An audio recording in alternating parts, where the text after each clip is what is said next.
نمایاں اور قابل احترام۔ حبر سے مراد وہ نشانات ہیں جن سے اس چیز کا حسن اور رونق نمایاں ہو جاتی ہے۔ اس سے پچھلا رکوع اس بات پہ مکمل ہوا تھا کہ یہود کس منہ سے آپ کو منصف بناتے ہیں جبکہ ان کے پاس توریت موجود ہے جس میں اللہ تعالیٰ کے احکامات واضح طور پہ بیان کر دیے گئے ہیں۔ اب چونکہ یہ لوگ اس کتاب سے منہ موڑے ہوئے ہیں، اس لیے اپنی مرضی کے فیصلوں کی تلاش میں ادھر ادھر سے کوئی نہ کوئی حجت تلاش کرتے پھرتے ہیں۔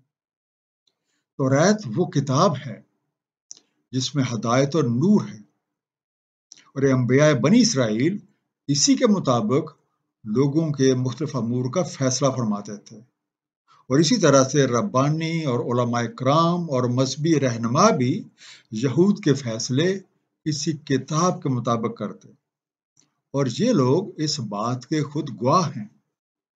انبیاء کرام کے وارثین کو اس بات کی تلقین کی گئی تھی کہ کتاب اللہ کے نفاذ میں اس بات کی پرواہ نہ کریں کہ لوگ کیا کہیں، بلکہ ان کے پیش نظر اپنے مالک اور خالق کے حقیقی کے احکامات کے مطابق لوگوں کا فیصلہ کرنا ہے، اور اس لیے وہ احکامات خدا بندی کے بدلے دنیا کی حقیر قیمت نہ لیا کرے۔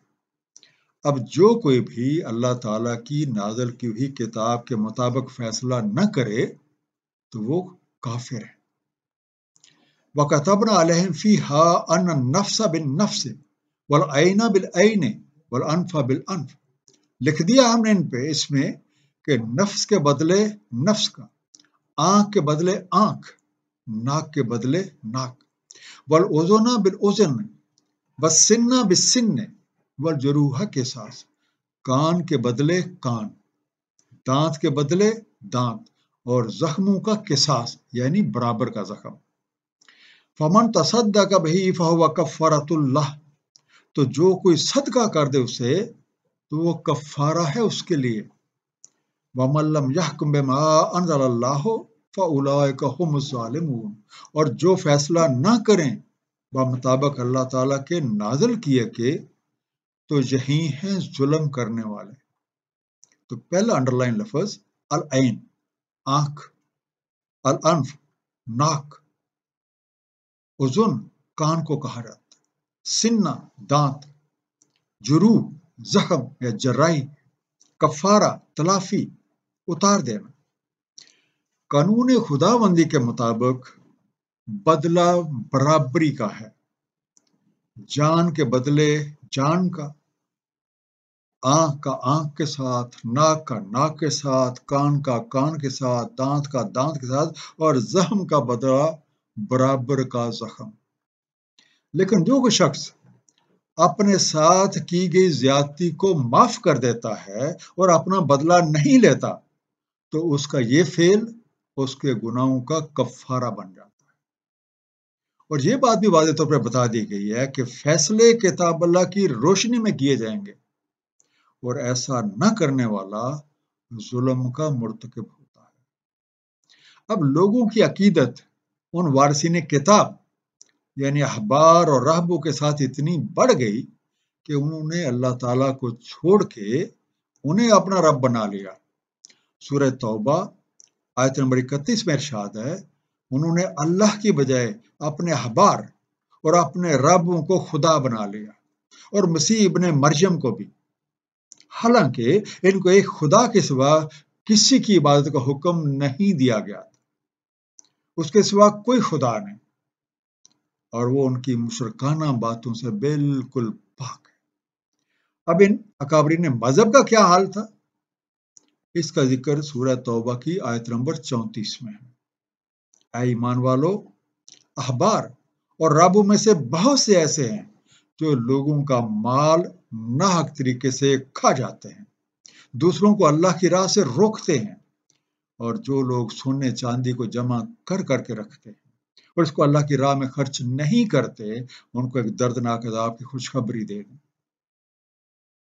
وَقَفَّيْنَا عَلَىٰ آثَارِهِمْ بِعِیسیٰ ابْنِ مَرْیَمَ مُصَدِّقًا لِمَا بَیْنَ یَدَیْہِ مِنَ التَّوْرَاۃ، ہم نے پیچھے بھیجا ان کے نقش قدم پہ عیسیٰ ابن مریم کو، تصدیق فرماتا اس کی جو کچھ ان کے پاس موجود تھا توریت سے۔ وَآتَيْنَاهُ الْإِنْجِيلَ فِيهِ هُدًى وَنُورٌ، اور ہم نے دی اس کو انجیل جس میں ہدایت اور نور ہے۔ وَمُصَدِّقًا لِمَا بَيْنَ يَدَيْهِ مِنَ التَّوْرَاةِ وَهُدًى وَمَوْعِظَةً لِلْمُتَّقِينَ، اور تصدیق کرتے ہیں اس کی جو ان کے پاس موجود ہے توریت سے، اور ہدایت اور موعظت متقین کے لیے۔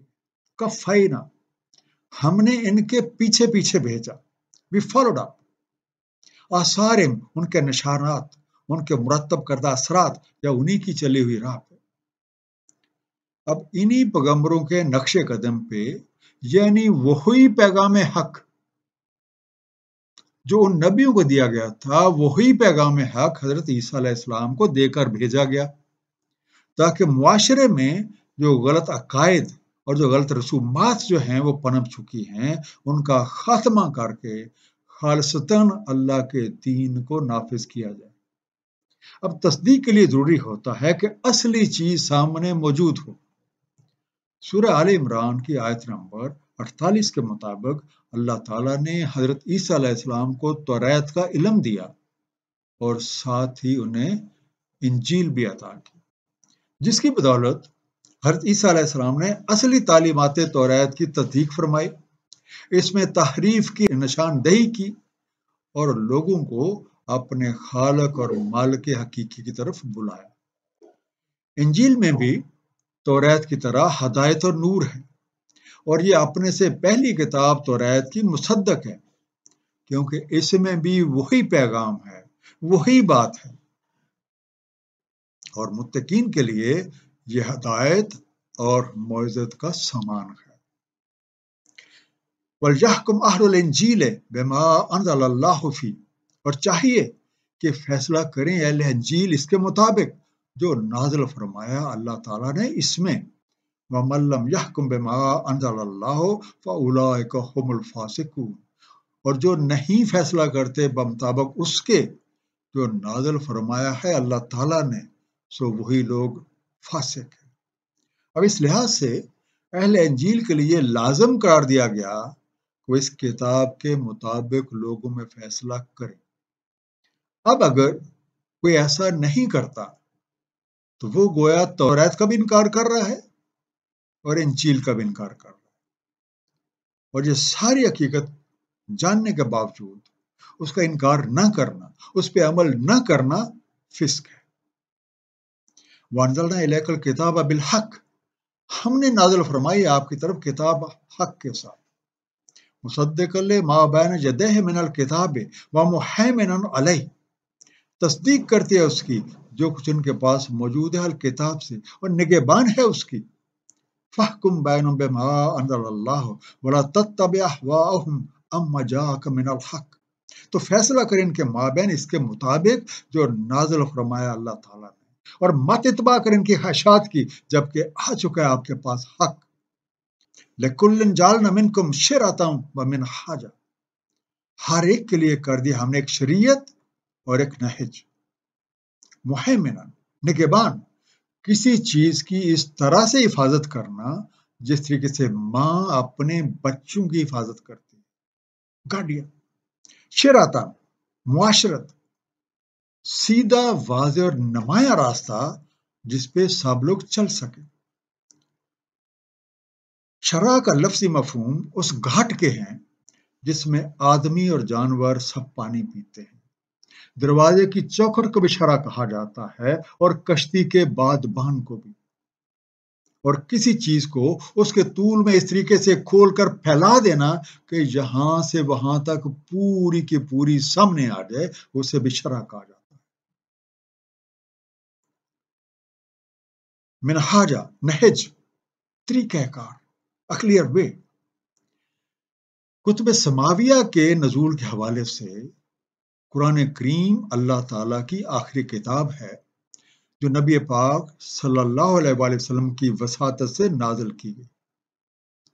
قرآن کریم میں اپنے سے پہلے نازل کی گئی تمام کتابوں کے مضامین موجود ہیں اور یہ ان سب کا نگہبان ہے۔ اس طرح سے اس میں وہ تمام احکامات اپنی اصلی شکل میں محفوظ ہیں۔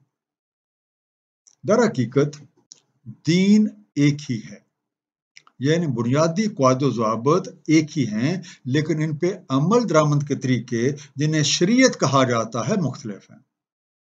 شریعت میں ایک حد تک لچک ہوتی ہے اور وقت، جگہ اور لوگوں کی استطاعت کے لحاظ سے اس میں گنجائش موجود ہوتی ہے، لیکن دین یعنی قوانین اٹل ہوتے ہیں، ان میں جگہ یا وقت کے لحاظ سے کوئی تبدیلی نہیں ہوتی، جیسا کہ سورہ بنی اسرائیل آیت نمبر 77 میں ارشاد ہے، نہیں پائیں گے آپ ہماری سنت میں کوئی تحویل و تغیر۔ آیت جاری ہے، بولو شاء اللہ لجعلکم امۃ واحدہ، اور اگر چاہتا اللہ تعالیٰ تو کر دیتا تمہیں ایک امت واحدہ۔ وَلَٰكِن لِيَبْلُوَكُمْ فِيمَا آتَاكُمْ فَاسْتَبِقُوا الْخَيْرَاتِ، لیکن اس لیے کہ پرکھے تمہیں اپنے دیے میں سے، تو سبقت کرو بھلائیوں میں۔ إِلَى اللَّهِ مَرْجِعُكُمْ جَمِيعًا فَيُنَبِّئُكُم بِمَا كُنتُمْ فِيهِ تَخْتَلِفُونَ، اور اللہ تعالیٰ کی طرف مراجعت ہے تم سب کی، بس بتلا دے گا تمہیں اس سے جو اختلاف تم کرتے رہے، الخیرات، بھلے کا، بہتر کا۔ ہم سب نفس واحدہ سے پیدا ہوئے ہیں، اور اگر اللہ تعالیٰ چاہتے تو سب کو ایک ہی امت بنا دیتے، لیکن اس نے ایسا نہیں کیا، اور لوگ مختلف مذاہب اور فرقوں میں بٹ گئے۔ اس تنوع میں بھی ایک حکمت ہے، اور یہ کہ اللہ تعالیٰ جانچے کہ کون اپنی شریعت پہ کس حد تک عمل پیرا رہتا ہے، اور بھلے کے کاموں میں یعنی مخلوق خدا کی بھلائی میں سبقت لے جاتا ہے، اور کون احکامات شریعت کو پس پش ڈال کے اپنی من مرضیوں میں لگا رہتا ہے۔ سب نے لوٹ کے اللہ تعالیٰ کے حضور پیش ہونا ہے، اور جن چیزوں میں آج ہم بحث مباحثوں میں اور اختلافات میں پڑے ہوئے ہیں، یہ سب کچھ یہیں رہ جانا ہے، اور اللہ تعالیٰ ہر کسی کو اس کے اعمال کی حقیقت سے آگاہ فرما دیں گے۔ وَأَحْنِكُمْ بَيْنَهُمْ بِمَا أَنزَلَ اللَّهُ، اور فیصلہ کریں ان کے مابین بمطابق اللہ تعالیٰ کے نازل کیے گئے۔ وَلَا تَتَّبِعْ أَهْوَاءَهُمْ وَاحْذَرْهُمْ أَن يَفْتِنُوكَ عَن بَعْضِ مَا أَنزَلَ اللَّهُ إِلَيْكَ، اور نہ اتباع کرے ان کی خواہشات کی، اور ہوشیار رہے ان سے کہیں فتن میں ڈال دے تمہیں کسی چیز کے بارے جو نازل فرمایا اللہ تعالیٰ نے آپ کی طرف۔ وَإِن تَوَلَّوْا فَاعْلَمْ أَنَّمَا يُرِيدُ اللَّهُ أَن يُصِيبَهُم بِبَعْضِ ذُنُوبِهِمْ، تو اگر وہ منہ موڑیں تو معلوم رہے کہ اللہ تعالیٰ کا ارادہ ہے کہ مصیبت میں رکھے انہیں ان کی بعض لغزشوں کی بدولت۔ وَإِنَّ كَثِيرًا مِّنَ النَّاسِ لَفَاسِقُونَ، اور بے شک لوگوں میں سے اکثر ضرور فسق کرتے ہیں۔ اللہ تعالیٰ نے اپنے رسولوں اور نبیوں کے ذریعے اپنی کتابیں نازل فرمائیں، جن میں مخلوق کے لیے احکامات بیان فرمائے گئے۔ پیغمبروں کی بعثت اور کتابوں کے نزول کا مقصد یہ ہے کہ لوگوں میں تمام امور کے فیصلے اللہ تعالیٰ کے بتائے ہوئے احکامات کے مطابق کیے جائیں۔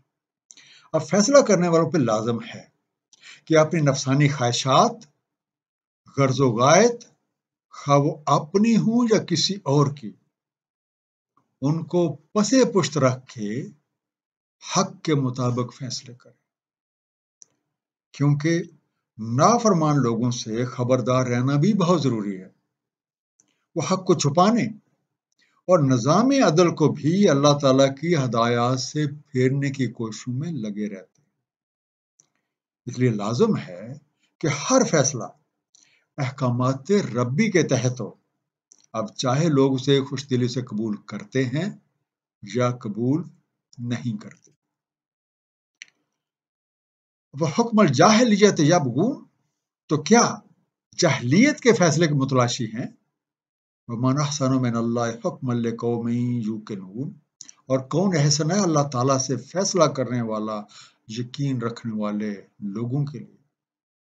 اب جبکہ اللہ تعالیٰ نے نبی پاک صلی اللہ علیہ وآلہ وسلم کو اپنی آخری کتاب دے کر بھیج دیا ہے، اپنی نعمت کو مکمل فرما دیا ہے، تو کیا اب بھی لوگ عہد جاہلیت کے مطابق فیصلوں کے متمنی ہیں، جن میں احکامات علیہ کی بجائے ذاتی غرض و غایت کو پیش نظر رکھا جاتا تھا؟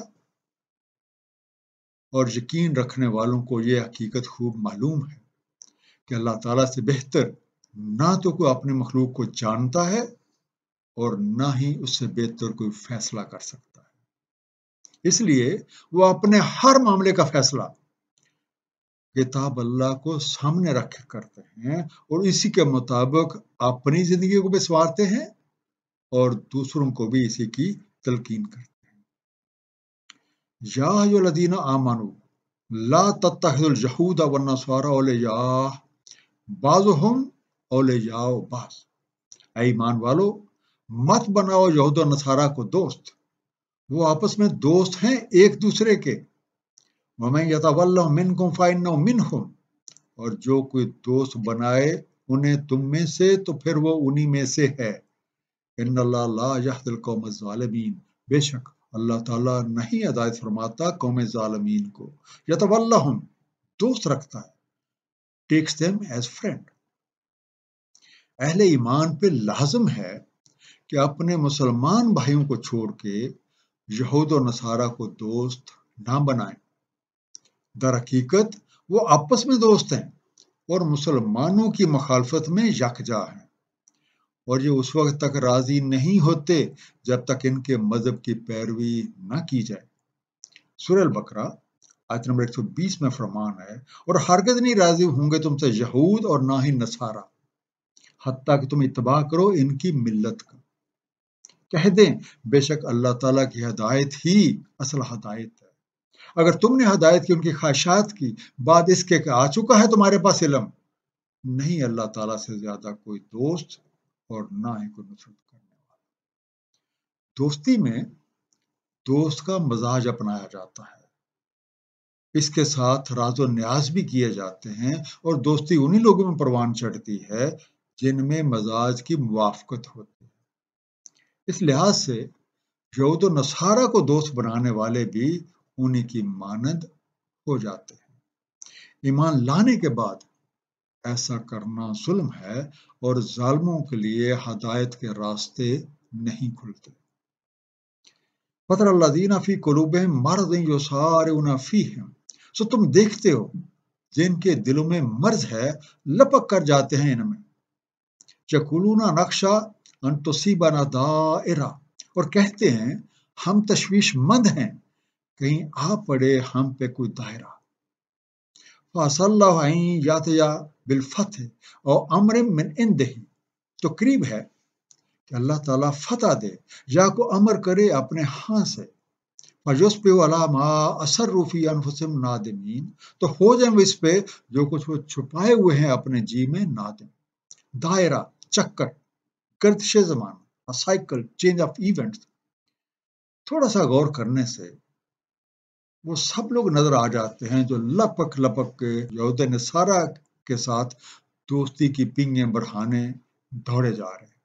ان کے دلوں میں نفاق ہے اور ان کے ذہنوں میں غلامی کی خو ہے۔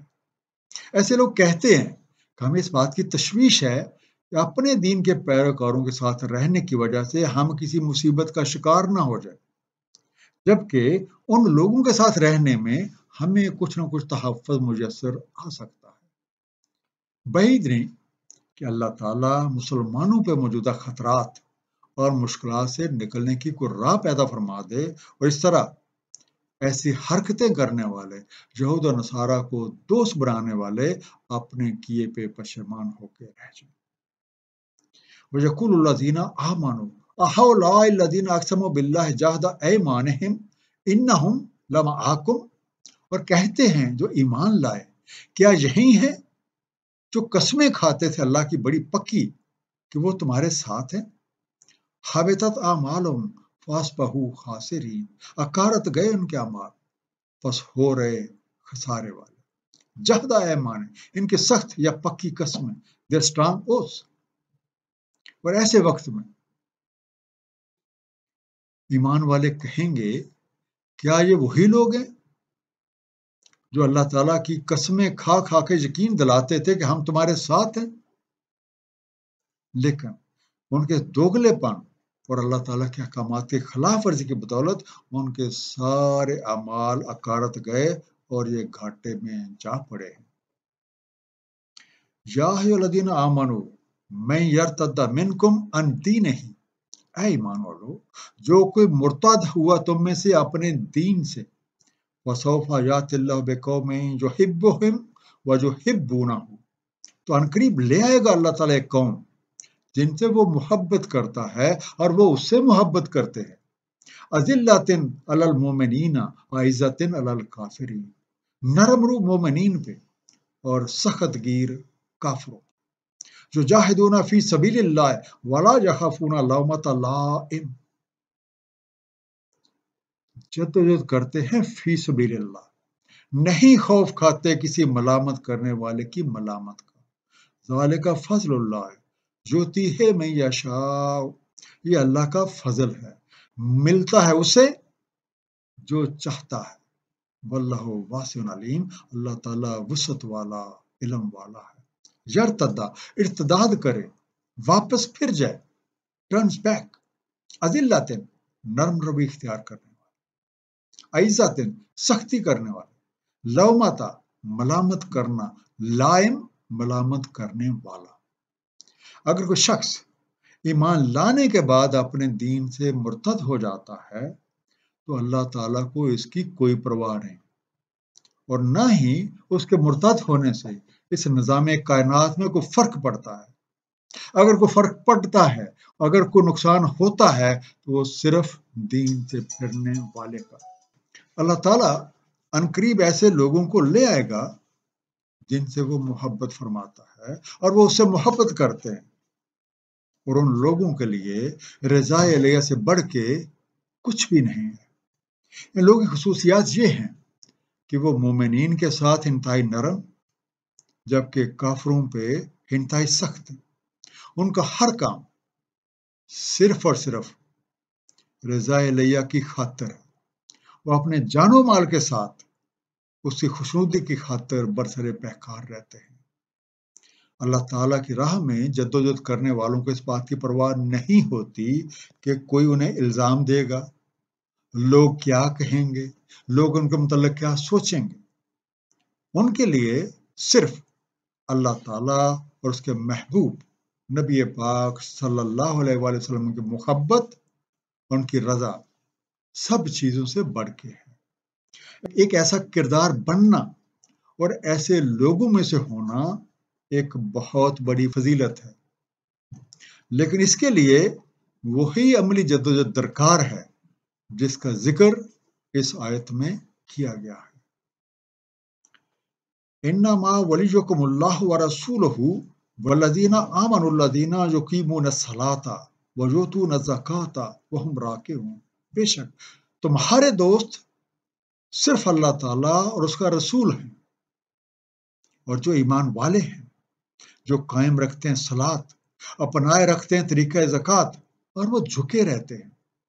وَمَن يَتَوَلَّ اللَّهَ وَرَسُولَهُ وَالَّذِينَ آمَنُوا فَإِنَّ حِزْبَ اللَّهِ هُمُ الْغَالِبُونَ، اور جو کوئی دوست بنا لیتا ہے اللہ تعالیٰ اور اس کے رسول اور جو ایمان رکھتے ہیں تو بے شک حزب اللہ تعالیٰ ہی غالب رہتی ہے۔ حزب ایک پارٹی، ایک ایسا گروہ جس کے لوگوں کے دل اور اعمال ایک دوسرے سے ملتے جلتے ہیں۔ پارٹی، ایمان رکھنے والوں کے دوست اللہ تعالیٰ اور اس کے حبیب نبی پاک صلی اللہ علیہ وآلہ وسلم ہیں، اور ایسے لوگوں کی نشانی یہ ہے کہ وہ نماز کے ذریعے اپنا تعلق اللہ سے قائم رکھتے ہیں اور زکوٰۃ کا طریقہ اپنا کر اپنا تزکیہ نفس بھی کرتے ہیں اور مخلوق خدا کی بھلائی میں سرگرم عمل رہتے ہیں۔ عاجزی ان کا شیوا ہے، اور وہ اللہ تعالیٰ اور اس کے حبیب کے احکامات کے سامنے سر تسلیم خم کیے رہتے ہیں۔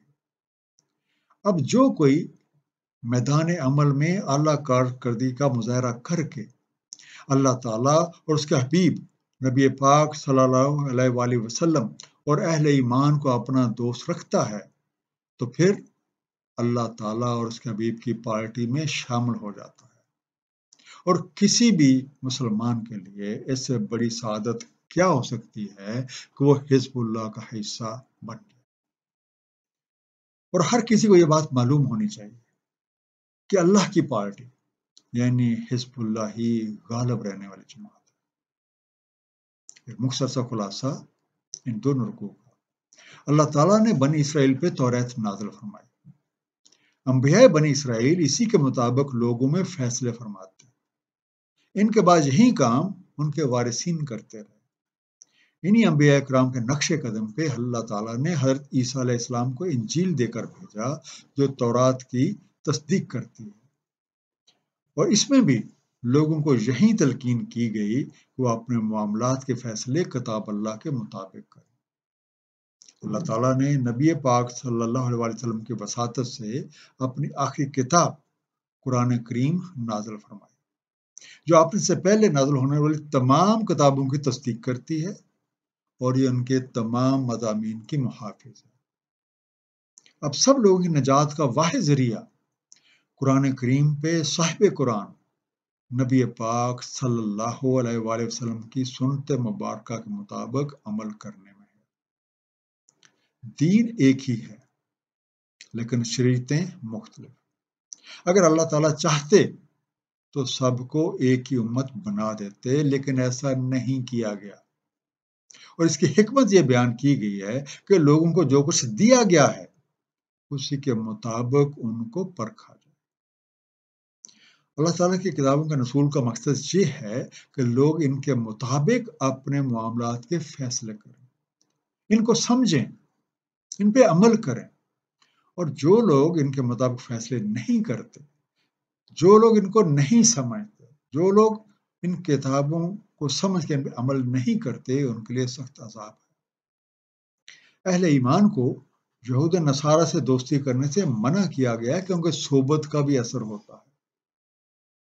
اہل ایمان کے حقیقی دوست اللہ تعالیٰ، اس کے حبیب نبی پاک صلی اللہ علیہ وآلہ وسلم اور مومنین ہیں۔ اور ان مومنین کی خوبی یہ ہے کہ وہ نماز کے ذریعے اللہ سے اپنا تعلق مضبوط کرتے ہیں اور طریقہ زکوٰۃ کو اپناتے ہوئے تزکیہ نفس کرتے ہیں اور مخلوق خدا کی بھلائی میں سرگرم عمل رہتے ہیں۔ اللہ تعالیٰ ہم سب کو قرآن کریم کا صحیح مفہوم عطا فرمائے اور ہمیں اس پہ نبی پاک صلی اللہ علیہ وآلہ وسلم کی سیرت طیبہ کے مطابق عمل کرنے کی توفیق دیں۔ صدق اللہ العلی العظیم۔ صلی اللہ تعالی علی حبیبہ محمد و آلہ وسلم۔